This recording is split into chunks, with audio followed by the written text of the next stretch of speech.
still amaze me? Wouldn't it be crazy? Oh, don't you still amaze me?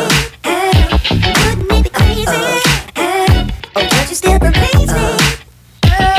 If I find my way home, yeah. Hey guys, welcome back to another episode of Mo Money.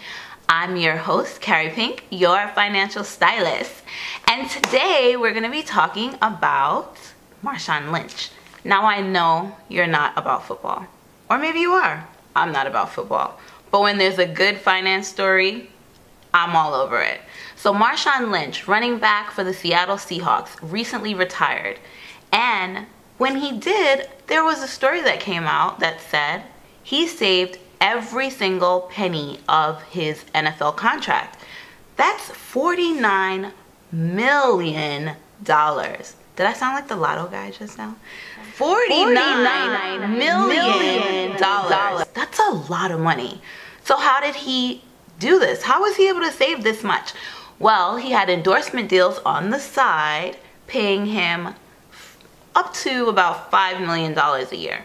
So between his NFL contract over here for $49 million and his endorsement deals over here for $5 million a year, he created or accumulated almost $100 million over the course of his career and saved 50% of it.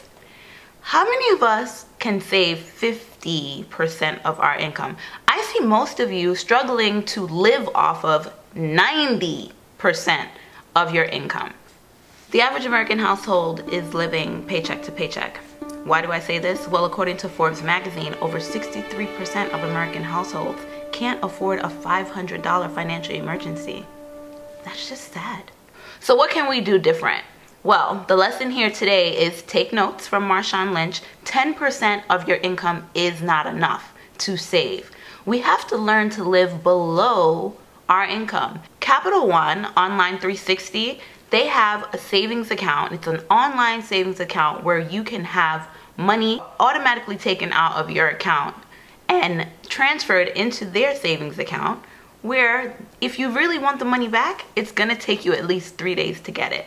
Now, if that doesn't commit you to savings, I don't know what will. Automatic does the work for you, and you can't get it back easily.